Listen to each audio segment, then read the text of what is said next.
13वीं सदी में मंगोलिया के आसमान पर एक ताकत थलू हुई जिसके कायद चंगेज़ खान थे।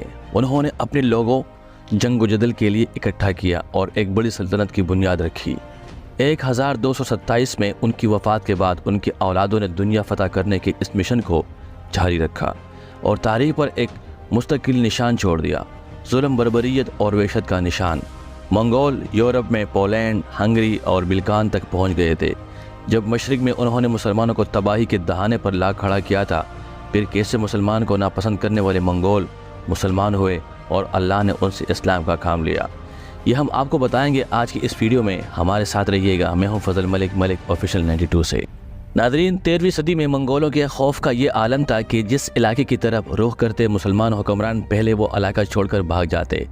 उस वक़्त ये ज़रबुल मिसल बन गई कि इस खबर को चाहे सच मान लो, लेकिन खबर कभी सच न मानो कि तातारी हार गए हैं। फिर ये तब्दीली कैसे आई कि तातारियों ने कई सौ साल इस्लाम की खिदमत की। ये वाक़या है एक मंगोल शहज़ादे का जो कि शिकार पर गया था। मुसलमानों से नफ़रत करने का ये आलम था कि मंगोल सिपाहियों को सख्ती से हिदायत दी गई थी कि कोई मुसलमान शहज़ादे की शिकार की जगह पर नज़र नहीं आना चाहिए। अगर मुसलमान शक्ल का कोई आदमी नज़र आ गया तो तमाम सिपाहियों को उड़ा दिया जाए। मगर अल्लाह की करनी ऐसी हुई कि जमालुद्दीन ईरानी बुज़ुर्ग किसी तरह से शहज़ादे की शिकारगाह में आ गए।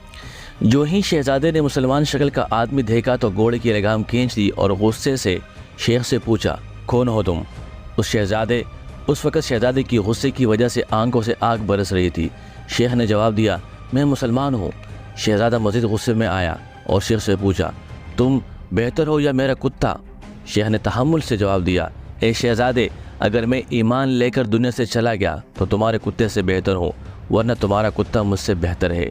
ये बात शेख ने इतने दर्द दिल से कही कि शहज़ादे पर कुछ असर कर गई।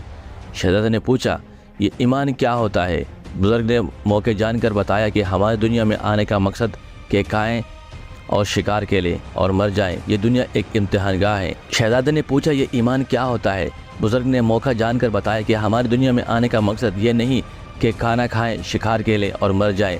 ये दुनिया एक इम्तिहानगाह है और ऊपर अल्लाह है जिसके पास हमने मर कर जाना है। ये बात शहज़ादे के दिल पर असर कर गई और उसने बुज़ुर्ग से कहा, मैं तो अभी बेबस हूँ और कुछ मेरे इख्तियार में नहीं है। अभी मेरा बाप हुक्मरान है, मगर मेरा आपसे वादा रहा, जब मैं हुक्मरान बनूंगा आप मुझसे मिलने आना और ये बात मुझे याद दिलाना।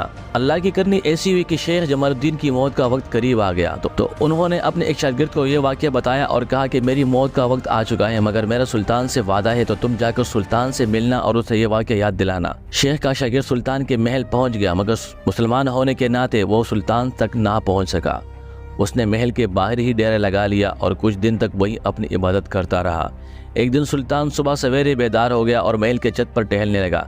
अचानक उसने शेख के शागिर्द की इबादत की आवाज़ सुनी। उसने सिपाहियों को बुलाया और पूछा, ये आवाज़ कैसी है? सिपाही ने बताया, हुजूर, कोई मुसाफिर है और कुछ दिनों से महल के बाहर रह रहा है। सुल्तान ने सिपाहियों को हुक्म दिया कि उसे मेरे सामने पेश करो। जब शागिर्द को सुल्तान के सामने पेश किया तो उसने अकेले में बात करने की दरख्वास्त की और सुल्तान को सारा वाक़या याद करवाया। सुल्तान को जब शेख से कहा गया वादा याद आया तो उसने अपने दरबारियों को बुलाया और कहा कि अल्लाह के बंदो, मैं कई दिन से मुसलमान हो चुका हूँ, मगर पहले मैं बेबस था, अब बताओ मेरा साथ दोगे या नहीं? इनमें से कई दरबारियों ने कहा, सुल्तान, हम बहुत मुद्दत से मुसलमान हो चुके हैं और इबादत करते हैं। इस सुल्तान को तारीख़ में बरकी खान के नाम से जाना जाता है। ये मंगोलों में मुसलमान होने वाला पहला हुक्मरान था और उसके बाद उसने हलाको खान से बगदाद की तबाही और मज़लूम मुसलमानों की कत्ले आम का बदला लेना अपनी ज़िंदगी का मकसद बना दिया और हलाको खान को इबरतनाक शिकस्त देकर मक्का और मदीना को तबाह करने के अज़ाइम को मिट्टी में मिला दिया। ये थी बरकी खान की तारीख़। उम्मीद करता हूँ आज की वीडियो आपको पसंद आई होगी। कल दोबारा मिलते हैं एक नई हिस्ट्री, एक नए टॉपिक, एक नए मौजू के साथ।